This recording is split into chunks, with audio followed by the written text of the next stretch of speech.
Hello class. In this video I'm going to show how to make it look like maybe it's raining or snowing or precipitating in some fashion. Pretty simple trick. So what I'm going to do is I'm just going to make a new layer way at the top of all my layer structure. I'm going to set my foreground color to black and my background color to white as we have there. I'm going to go to filter, I'm going to render, I'm going to go to fibers. And what you want to do is you want to pull your bars all the way over to the full right to get a structure that looks like this.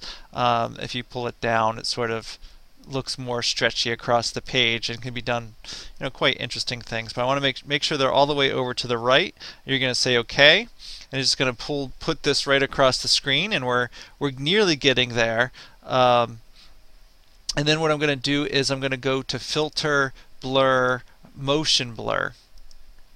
And what you want to do is you want to set your angle to sort of be at an angle for rain. Rain doesn't usually fall straight down from the sky, so set it down as an angle, and then you'll adjust your blur to sort of get a sense of sort of streaks of this rain coming down, something like that. You don't want to go too crazy because it gets too long, but something around here would be pretty good.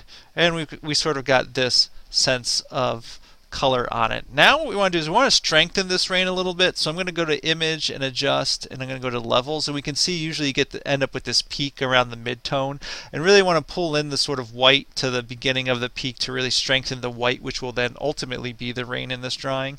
And the blacks, I want to get black because I'll get those out with the blending mode, so I want to turn them down to pretty strong black and in this case. And then you can go ahead and sort of adjust how much of the image is sort of going to be shown or not. Again, the white is going to be what's kept in this in the next step or two. So if I want sort of raindrops to be about that big, we can see they're sort of in that direction as I set the motion blur. I would just say OK.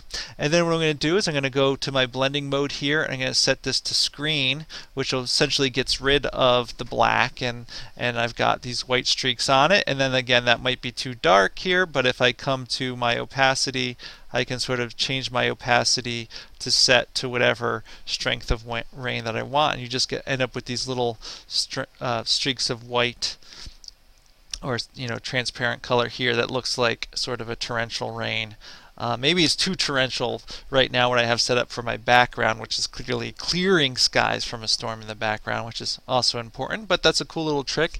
And actually I use this trick or some variation of all those steps to produce other effects for drawings. Like if I just want to give my entire image a slight texture to it, because sometimes computer drawings they don't feel textured enough. You can use running fibers and using either motion blur or radial blur and these sets of tricks and just a low transparency just to give a little bit of textural quality and randomness to the drawing that sometimes can enhance it. So I hope you enjoy that little trick. It's not too hard to do. Good luck, have fun, and make great drawings.